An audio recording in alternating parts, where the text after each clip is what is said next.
We are now joined by David Houlden. He is the Executive Director of the Gloucester Housing Authority. We've been looking forward to this conversation, David, because Heather and I really want to know who you are, what you do, what is the Gloucester Housing Authority?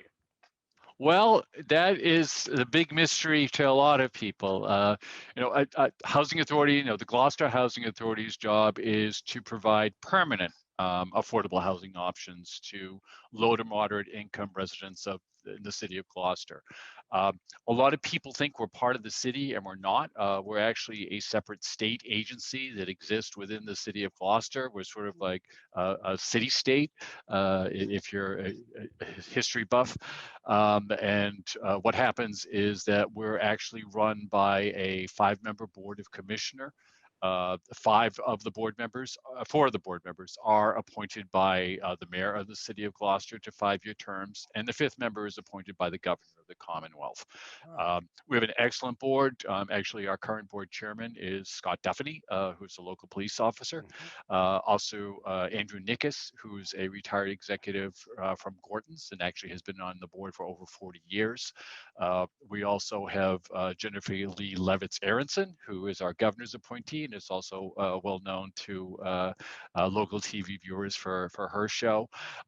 We also have Barbara Snare, who is our tenant representative, and Irene Frontiero, who is our newest board member, who was just appointed by Mayor Taken back last spring.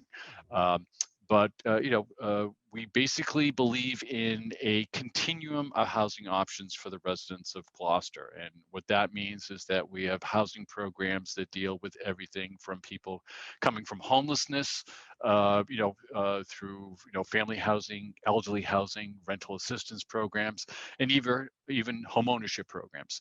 And we've always tried to have a continuum that reaches every segment of the population, because we understand that people's housing needs change on a daily basis. We are separate from the city, and we receive a very small amount of money from the city, normally for what we call economic prosperity programs. That's something that we have focused a lot on in the past 10 years, trying to help those individuals who can move up and out of assisted housing to go into market housing. And the city has been generous, particularly with their CDBG program, and helping to fund our homeownership program, which I'll talk about a little bit more. We basically have 2 types of main programs. One are our public housing programs, which are subsidized by either the federal government or the state government. And those fall into 2 categories. The one that most people tend to know is our elderly housing programs, which are state funded. We have 5 developments, which are set aside for people over the age of 60 or eligible disabled individuals under the age of 60. And that's Lincoln Park down by the high school, Poplar Park, which sits under the Babson Reservoir, as I sweat about quite often. And we also have 3 high-rise developments, McPherson Park, which is on Prospect Street, the Clark Building, which is better known as the Armory on Prospect Street, and the Sheedy Building. And then our family public housing developments, we have 2 larger developments, one which is Riverdale Park, which was originally built as veterans housing back after World War II, in Willowwood Gardens, which a lot of people know as the old Maplewood Park, which was substantially revitalized back about 20 years ago. We also have some other smaller buildings that are scattered throughout the city. And then we have something what we call rental assistance programs, most notably, which is the Section 8 rental assistance program, where we help people to be able to pay rent in private housing. Right now we're helping probably about 1,350 households in Gloucester, which is a fairly good segment of the population. We're a working class community, and rents are far more than what the average Gloucester resident can afford. I'm not telling you guys anything that you don't know. The other thing is that, until recently, there hasn't been much rental housing that's been built in Gloucester in over 30 years. So the prices just keep going up and going up. And what's ended up happening, and we've really seen, particularly in the past 5 years, is that it's a really long way to get subsidized housing in not just in Gloucester, but across Massachusetts. But it's really become acute here in recent years. So, we're doing the best we can. But those are the general programs that we operate. Uh, the other thing that we've been doing, I talked about a little bit, is really trying because we're not building a lot of housing right now, is trying to create some movement so that we can sort of transition people in and out of housing. And we've done that through a number of ways. The Gloucester Housing Authority has had a unique relationship with Action and Inc. and also Wellspring House for close to 40 years. And we have several programs which really target homeless populations. Uh, Gloucester has always had, a long history of having single individuals who lived in boarding houses who really didn't make enough money to be able to rent an apartment. And back about 30 years ago, a lot of those old boarding houses were being bought up and sold. And we worked with some private owners at that point, and also with the Department of Housing and Urban Development, and on the state side, the uh, Department of Housing and Community Development. And we were able to set up a series of what we call single room occupancy programs, which are basically boarding houses, where we have either subsidy from the state and the federal government, and we're able to assist homeless individuals. And as a result, we've been able to keep the numbers in the shelters down to some extent, because we've been able to get people who have been without housing for a period of time into stable housing, and then work with various agencies to get those families, those individuals, support to be able to stabilize whatever led to their homelessness, and to be able to move up into other types of housing. So that's one way that we're creating movement. Uh, the other thing that we've been trying to do in our family developments is that we were seeing more and more families that weren't able to move out of our public housing developments. Just the costs were basically keeping them there. Their incomes really weren't increasing, and the rent prices kept escalating and escalating. So we started back, the first time was about 25 years ago with our rental assistance programs. We were able to get a grant for something called the Family Self-Sufficiency Program, which is a voluntary program where Section 8 recipients can basically volunteer to work with us to set up a service plan to be able to increase their earning potential. And that may be, getting back into school, getting a college degree, getting training. And as their incomes start to increase, what happens is they pay a higher rent, because all of our programs are rents based on your income. But what would happen is the federal government would allow us to take the increased amount they were paying because they were now working and put that into an account. And if they met all their goals at the end of a 5-year period, they were actually able to take that money, move off of the assistance, and many of those families actually moved in and purchased their own first homes. That program started 25 years ago. I think we have probably had well over 150 families that have transitioned out of that program, which has been great. Um, and then a couple years ago, we heard some work that the Worcester Housing Authority was doing within their state public housing family developments, which Riverdale Park is.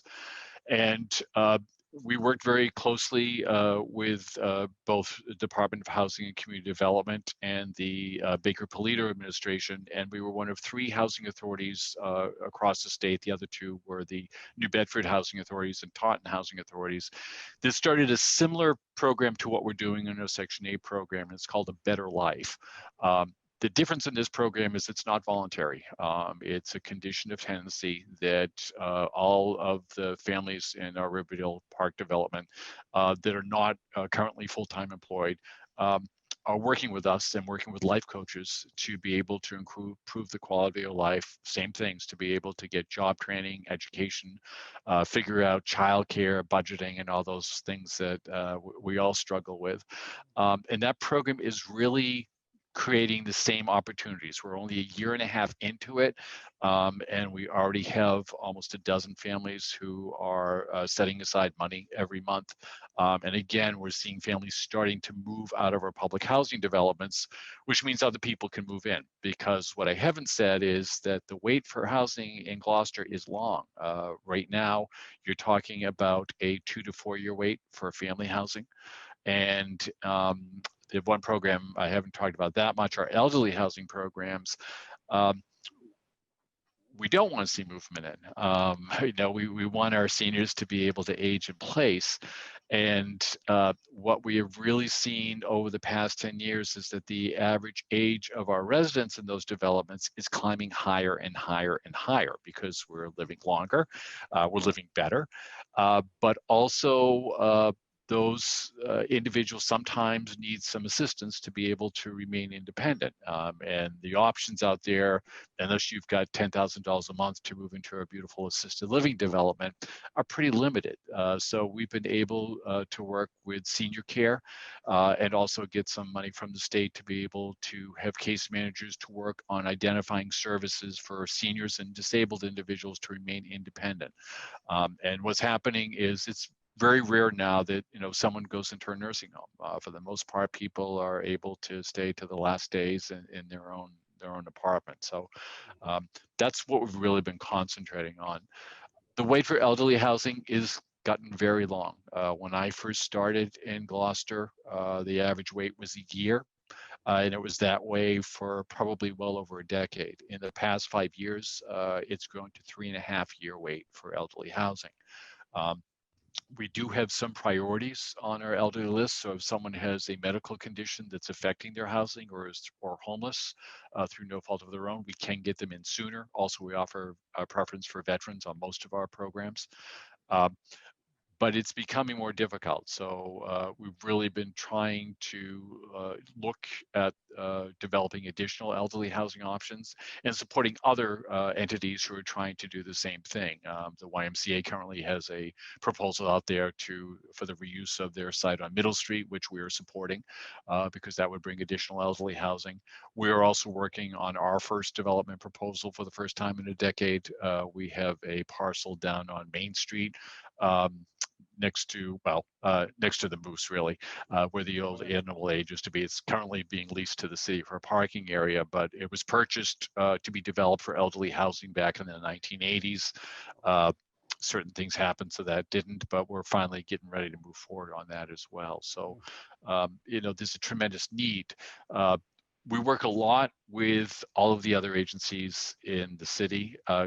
Gloucester has a wealth of social service agencies and has a tradition of taking care of its own.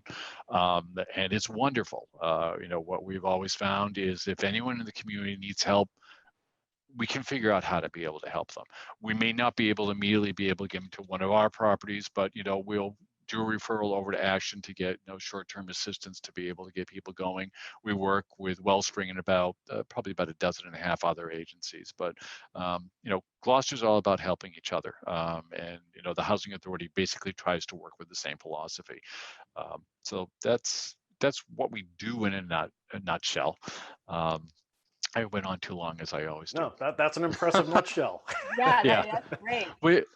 But we do a lot. We don't promote a lot what we're doing because we're providing roofs over people's heads. But the big thing I would like people to know is if they have a housing need, they should contact us because if we can't help them, we can refer them somewhere else. The other thing that's really important right now is we started about 10 years ago a homeownership education program. We had actually built some single-family homes for first-time home buyers. And what we realized is that most of the first-time home buyers really didn't know what they were getting into. And the education programs that were out there at the time weren't that great. So we worked with some other agencies and became a certified homeownership education center. And we offer programs for first-time home buyers. And actually, if you take one of our accredited courses, it is a way to be able to get some really great products from nonprofit entities and local lending institutions to be able to buy your first home. Information on those classes are always up on our website, which is www.homeownership.org. GHAMA.com.